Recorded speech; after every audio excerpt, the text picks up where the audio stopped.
За улсөрчээр энэ удаагийн нэвтрүүлгийн зочноор за Монгол Улсын их хурлын гишүүн за хойд төсөө сонгогдсон тэр их төрийн тушаа за өрөө тавьшинтай уулзаад танд энэ удаа өдрийн мэнд хүргэе.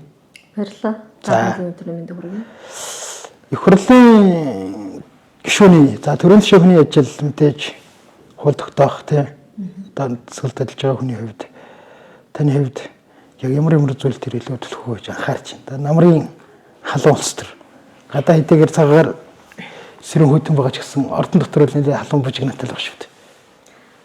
За үндсэн хуулийн өөрчлөлтөөр шинээр байгуулагдсан одоо анхны 126 гишүүнтэй парламент за үйл ажиллагаа явж эхлээд үндсэндээ 2 дахь жил рүү орчоод явж байна. Эхний жил мэдчихэд төсвийг улсын төсөв 2 удаагийн төсөв 2 удаагийн тодтгол гэдэг ингээд энэ шинэ парламент маань 4 удаа төсөв хэлцчихлээ. За энэ 4 удаагийн төсөв хэлцэх процесстэр бас одоо хойд бүс нутгаас за ялангуяа манай Булган Орхон Хөвсгөл аймаг бол бас харьцангуй хүн ам олонтой. Нийтдээ нэг 310 мянган хүний 200 мянган хүн амтай үнээс нэг 200 мянган сонгогчтой энэ бүс нутгаас сонгогдсон. Бас ардолны итгэл найдвар тэдний санаа зорилгыг илэрхийлэх юм үүрэг даалгавар авч сонгогдсон үед бол нийгмийн чиглэлийн асуудлууд дээр өнгөрсөн жил бас баггүй хугацаанд төрийн хогшуутай уулзаж ярьж энэ чиглэлийн бодлогууд дээр асуудлуудыг тусахаар ажилласан. Анхны одоо төсөв дээр буюу 26 оны 25 оны улсын төсөв дээр хүүхдийн хоолны зардлыг өсгөх тэр 10%-аар хасахаар оруулж ирсэн засгийн газрын шийдвэр дээр бас эсрэг байр суурьтай байж зарчмын зөрүүтэй санал гаргаж 31.4 тэрбум төгрөгөөр хүүхдийн хоолны зардал за энэ чинь сургууль цэцэрлэг дотор орны хүүхдийн өдрийн хоолны норм нормативыг нэмэгдүүлэх асуудлыг санаач халж авч явсан үр дүнгээ өгсөн. За энэ жил бол энэ жилийн 25 оны гүйцэтгэлээр бол ямар ч үсэн өссөн нормативаар явж байгаа. Энэ тийм юу гэдэг сэтгэл хандах гэх юм уу болцсон шүү гэж бодох хэмжээний зардал биш л те. Ядаад нэг 10% л нэмлээ шүү дээ.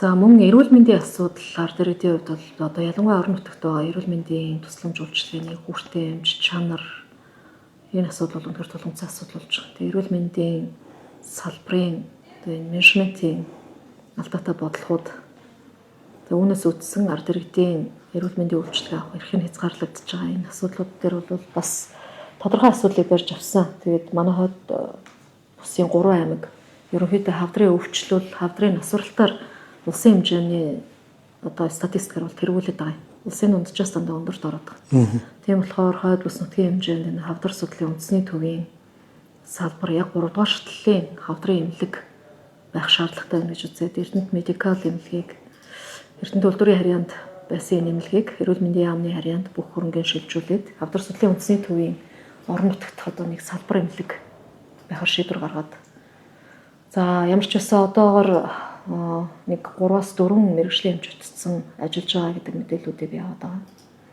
Хавдар судлалын үндэсний төвд ирж байгаа ачааллыг 10 орчим хувиар бууруулах боломжтой гэдэг юм статистикт гарч байгаа. Тэгээ хавдрын анхан шатны одоо үзлэг онцлогоо дээр нь тодорхой одоо хавдрын эмчилгээнүүдийг, хагалгаануудыг Эрдэнэт медикал эмнэлэгт хийх боломжоор хангах энэ процессын ажлууд бол хийгдэж явж байгаа. За энэ бас орон нутагт эрүүл мэндийн салбарын үйл ажиллагааг хүргэх нэг боломж гарцсан. Бас нэг тодорхой дөрвөлтөөр шийдэлтэй алхам болсон гэж харж байна. За тэгээд тойрог дээр мэдээж ажиллах, ард иргэдтэйгээ уулзах, санал бодлыг илэрхийлэх бусад одоо арга хэмжээнүүдийг бол мэдээж яриад байвал одоо бас нэлээд хугацаагаар ярих хэрэгтэй байна. Тойрогтой дөрвөлтөй асуудлууд дээр боловсрол эрүүл мэндийн асуудлууд дээр ярьж байна. За 26 оны улсын төсөв дээр энэ боловсролын байгууллагын хөрөнгө оруулалт за хамтын тэтгэвэр тэтгэмжийн энэ цалин үйлстэй холбоотой багш эмнэлгийн ажилчдын одоо жагсаалт суулгаж хийж байгаа цалин үйлстэй холбоотой асуудлууд гэдэг нийгмийн тулгымцсан асуудлууд дээр зарчмын саналууд оруулахаар бас нэлээдгүй тооцоо судалгаануудыг хийж ажиллаж байгаа. Тэгээ сая бас бүлэг дээр бас яг энэ зарчмын асуудлаа ярьсан. Саяхан манай бүлэг суралцаад улсын төсөвтэй холбоотой 26 оны төсөвтэй холбоотой асуудлыг бүлэг дээр ажлын хэсэг гарч байгуулж ажиллах нь зүйтэй байна. Гэт за 6% төсөв одоо тэтгэвэр тэтгэмжийн 6% нэмэгдлийг бол ядаад бид инфляцийн түвшинтэйгээ уялдуулаад хуулийнхаа дагуу 8.5%-аар нэмэх ёстой гэдэг энэ байр суурийг гаргасан. Зөвлөөр гишүүн бас энэ асуудлыг хүндсэн. Тэгээ ерөн бүлгийн гишүүд хэмжээд бүлгийн Стресс шийдвэр бол гарсан. Одоо цалин цалинтай холбоотой асуудал 800 гаруй тэрбумын их усрын асуудал өнөөдрийн бүлгийн уралдаарч гэсэн бас яриглаа. Тэгэхээр энэ их усрыг одоо ямар байдлаар засгийн газрын өргөн барьсан энэ төсвийн хүрээнд бусад зардлуудыг шилжүүлэх хуулиар тэр зардал дотор л ярина шүү дээ. Бид нэмэх хэрэг байхгүй хуулиараа. Үндсэн хуулиараа төсвийн нийт зарлагыг нэмэх хэрэг бидэнд байхгүй шүү дээ. Тийм учраас засгийн газрын өргөн барьсан тэр зарлагын дунд багтааж одоо 800 тэрбум төгрөгийг яаж гаргах вэ гэдэг дээр бүлгээс байгуулагдсан ажлын хэсгийг за хаашдаа одоо их хурлаар энэ төсвийг хэлцэхсгийг дэмжсэн учраас их хурлаас байгуулагдах ажлын хэсэгтэй хамтарч ажиллах хууль санаачлагчийн засгийн газар сангийн яам энэ дээр бас нэлээд тооцоо судалгаагаа нэгтрүүлэх боломжтой ямар асуудлууд байна гэдгээ өөрсдөө санаачлахаараа гаргаж ажиллах юм чиглэлийг өнөөдөр бүлгээс өгсөн энэ ажлын хэсэгт бас ороод ажиллаж явж байна. Тэгэхээр хүнчлэхэн хэрээр хөлөмжөө гэж монголчууд ярьдаг. За мэдээж багш нарын эмч нарын цалин бага байгааг бид нэр бүгд ойлгож байгаа. Ахмадуудын тэтгэвэр бас тийм чангалтай биш. Яаж уур нь инфляцийн өсөлтийг хэрхэн яаж нөлөөлж байгаа вэ? Гэтэл засгийн газар эмнэлэг мэтлэр арга суугчлээд боломжит буюу 15-20%-аар за тэтгэврийг 8% нэмлээ. Энэ нь хэр хангалттай бэ? Үүнээс илүүгээр өсгөх боломж олцсон би гэж харж байна уу? Ер нь боломжтой юу? Ер нь бол хангалттай гэвэл хангалттай биш шүү дээ. Тэгээ бид нэр яг цалинг би бол эдийн засгийн хувьд ингэж хардаг юм. Цалинг тэтгэвэр тэтгэмжийг 3.5 сая гэдэг юм уу те 1.5 сая хүргэлээ гэдэг асуудал шийдэх үү? Бид нар инфляци хязгаарлаж чадахгүй бол асуудал шийдэж чадахгүй. Инфляц дагаал өсөөл юмны үн дагаал нэмэгдээл явчих юм бол дараа жил 5 сая болгол зогсоос урахгүй талбар. Тийм учраас нэгдүгürt бид энэ хамгийн гол зорилго бол тэрийг мэдээж ард иргэд бол одоо төр засгийн хийх ёстой ажил учраас иргэд тэрийг ярихгүй байх нь ойлгомжтой. Иргэд цалингаа нэм гэж шаардах нь ойлгомжтой. Төр засгийн хувьд барих ёстой хамгийн чухал болох нь бол энэ инфляци барих хөшүүргийг хийх ёстой. Эдийн засгийн бодлого төрийн авч хэрэгжүүлэх эдийн засгийн бодлого макро эдийн засгийн түвшиндөө инфляцийг доктортой барих асуудал хийж өнөөдрийн нэмж байгаа нэмэгдэл болж очино. Тэгэхгүй тэр нэмэгдэл болж очиж чадахгүй. Ерөөсөө инфляцийг хөөрөгдөл явчихна. Тийм шүү дээ. Тий. Нөгөө талдаа зөвхөн одоо багш нар, эмч нарын цалин бага байгаад бус нь болоод ингээд байгаа юм шүү дээ. Ард нь өнөөдөр чагсаал хийгээгүй олон төрлийн албан хаагчдын цалин ус, төрийн өгүүлчилгээний албан хаагчдын цалин ус. Ялангуяа одоо соёлын салбарынхан, тэгээ боловсруулаас гадна бас соёлын салбарынхан байна. Шинжлэх ухааны салбарынхан байна. Төрийн өгүүлчилгээний албан хаагчдын байна. Гэт ингээд аваад үцхээр олон хүмүүсийн асуудал хөндөгдөж байгаа. За төр ингээд ажиллаж байгаа хүмүүсийн цалин нэмээд ирэхээр хувийн хвшилд бас асуудал үүсдэг. Хувийн хвшлийн цалин өссөө нэмэх шаардлага бас үүсдэг. Гэтэл өнөөдөр хувийн хвшлийнхны татварын ачаалал нийгмийн даатгалын шинтгэлээр дамжсан ачааллууд ямар байгаа вэ? Цалин нэмэх тусам ажил олгогчоос төлдөг татвар шинтгэлийн дунд нэмэгддэг. Гэт хоорондоо уялдаа холбоотой эдийн засгийн хувьд дарамт болох олон асуудлууд энэ дээр гарч ирж байгаа. Тэгэхээр бид нар энэ асуудлыг зохицоор нь агуулгаар нь авч үзэх хэрэгтэй. Тэгээ өнөөдөр бол ялцчгүй үнэхээр одоо багш нар асуудлаа тавьж байна, эмч нар асуудлаа тавьж байна. Ахмадууд маань бас баггүй хугацаанд хур хийж гислаа, тэ. Энэ нөхцөл байдлууд дээр тодорхой алхам хийх нь засгийн газрын үүрэг. Тэрнийхээ хүрээнд бас бүлгээс өгч байгаа улс төрийн шийдлийг дааж энэ тодорхой зохицуулах механизмуудыг хийж байна. Тэгээд сангийн сайдын мэдгэж байгаа бол одоо бүхэл шатны одоо төсвийн ерөнхийлөн захирагчдын урсгал зардлыг бууруулах автоматар одоо бууруулахаас өөр аргагүй л гэдэг ийм зүйлүүдийг ярьж байгаа. За бас санхүүгийн чиглэлийн одоо эдийн засгийн чиглэлийн мэргэжилтэй эдийн засгчны хувьд тэгээд бас энд зарчмын зөрүүтэй санал оруулах боломжтой төр эрх барихтай байгууллага, туйл тогтоох байгууллага, туйл санаачлалчаар ажиллаж байгаа хүний хувьд бол тодорхой асуудлууд дээр зарчмын зөрүүтэй саналуудаа бас гаргаж ажиллана. За ажлын хэсэгт ажиллаж байгаа учраас ажлын хэсэг дээр яриад засгийн газар хүлээж авах боломжтой, дэмжих боломжтой асуудлууд ороод явбал тэртэйгээ нийлээд явна. За үнэхээр боломжийг бас гаргаж орч чадахгүй бол зөв одоо гүшүүний хувьд санал гаргаад ажиллана.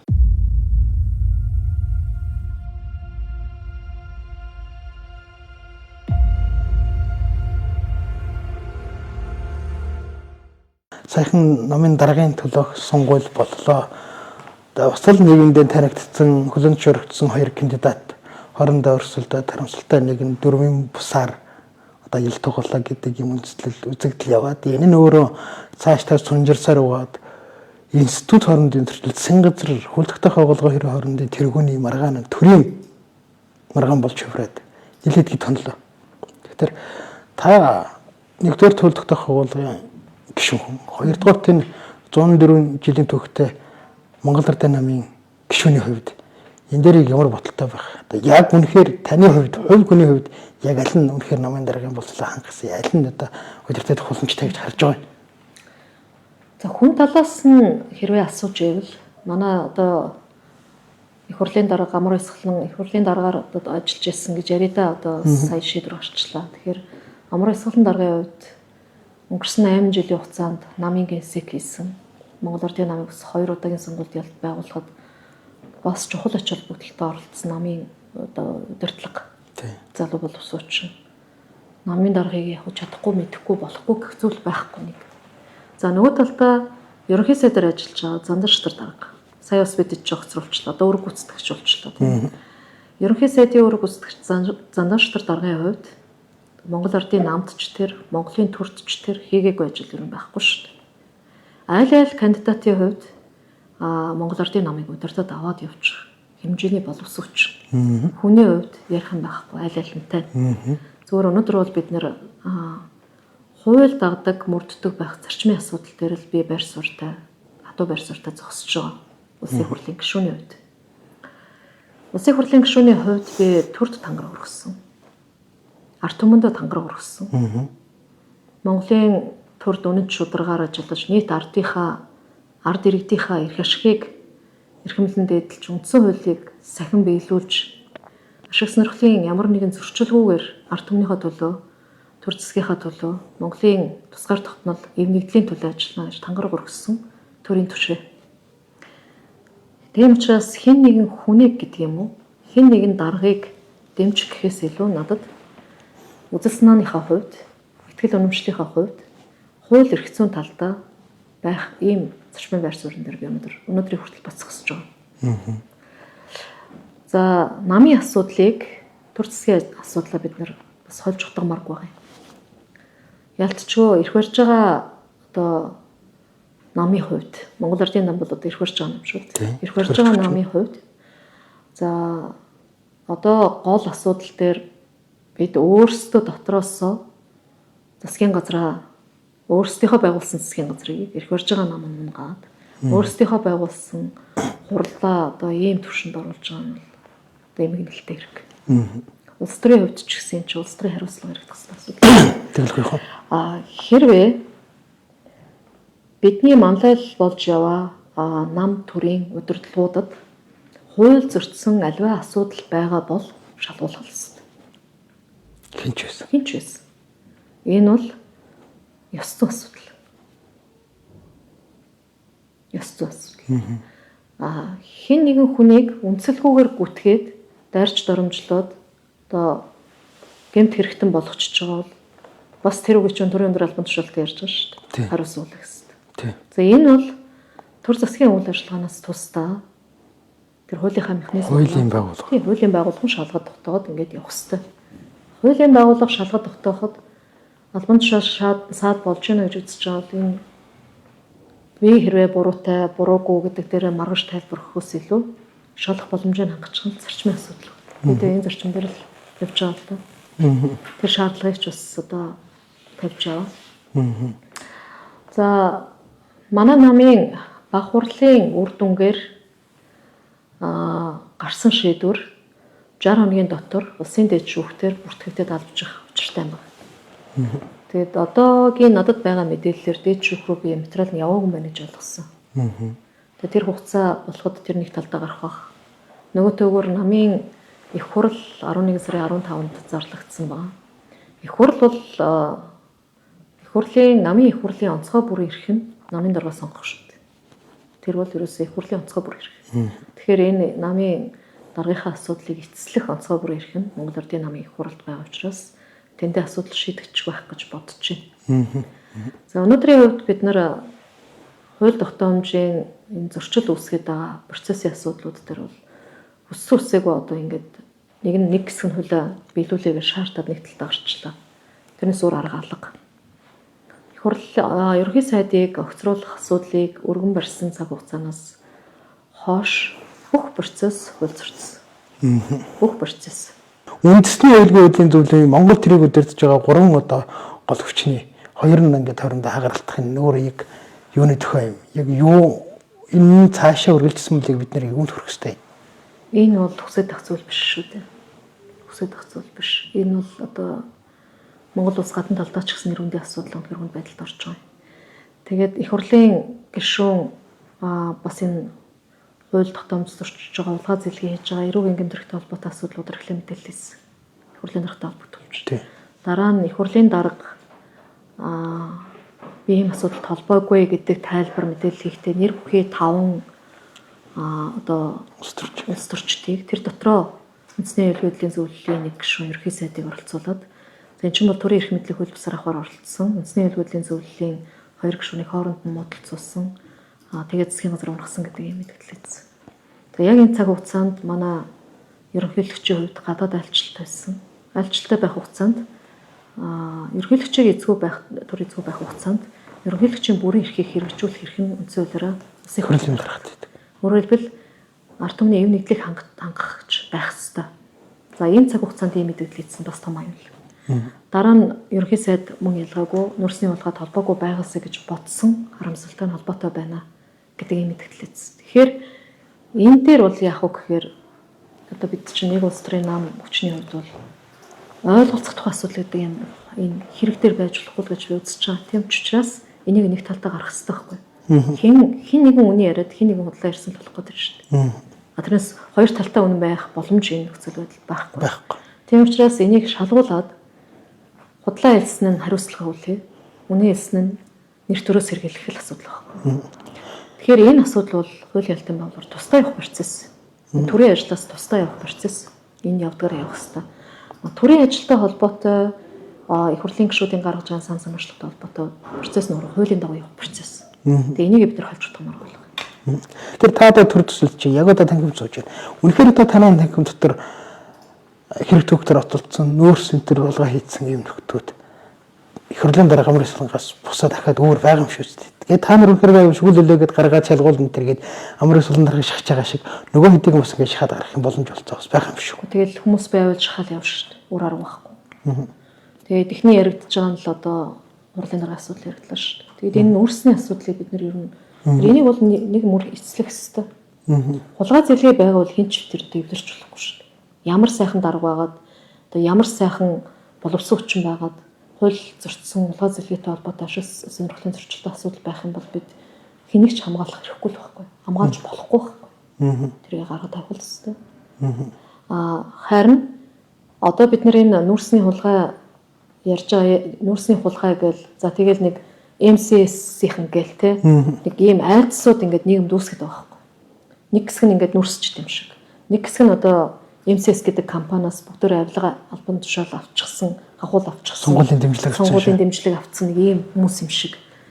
Тэгээ сүүлийн үед одоо яг зүгээр одоо улс төрчийн хувьд улс төрийн доктортой байр суурь илэрхийлж байгаагийн хувьд аль нэг талд нь цоллогдох юм бас гарч байна л да. Тэгээд энэ дээр бол бид нэр энэ зүйлийг нэг талд нь ил гаргаж тодорхой болгох нь зүйсний хэрэг. Энэ хааштай гарна. Харин ч гарах цэг дээрээ явж байгаа гэж бодож байгаа. Би бол харин ч одоо энэ хэргийг бол нэг талд нь энэ асуудлыг нэг талд нь гаргаж одоо өстө байгаа эдэбэр байдаг бол түүнийг шахаж гаргаж бүх юм ил болох хэвээр. Одоо л ихсэн дээр. Тий, ихсэн дээр нэг талдаа гарах хэрэгтэй. Энийг дутуу хайж юу гэдгийг хоорондоо тохиролцоод эвлэрээд ууд ихчижээ гэдэг асуудал үүсэх юм бол утгагүй л биз дээ. За таамтэр түрүү нэг ярин дээр энэ ойлгомж нэлээд үндсэн хуулийн 43-1 төрийн эрх мэдийг хуулиусаар авахыг завдсан гэж ярьлаа шүү дээ. Энэ төрийн эрхийг хуулиусаар авахыг завдсан хүмүүстэй ямар хавьдлага тооцогдох ёстой юм. Та нар ингээд зөрчсөн байна гэдгийг батлагдаа хэрэг дөрвөл тэр хүмүүстэй жахал үзүүлээд гаргаж чадах уу? Эрүүгийн хуулийн залттай юм байна шүү дээ. Үндсэн хуулийн 3-2 буюу төрийн эрх мэдлийн хууль бусаар авахыг завдсан гэдэг завдахыг хориглоно гэж байна шүү дээ. Энэ чинь бол өөрөө эрүүгийн хуулийн хариуцлагатай юм. Тэгэхээр тэр эрүүгийн хуулийн дагуу явах хэрэгтэй. Хууль шүүхийн өмнө хүн болгон адилтгах хэрэгтэй байх хэрэгтэй. Хэн нэгэн дарга хэн нэгэн эрх мэдлийн багшуул хамаарат. Тэр зарчмыг л барьж. За.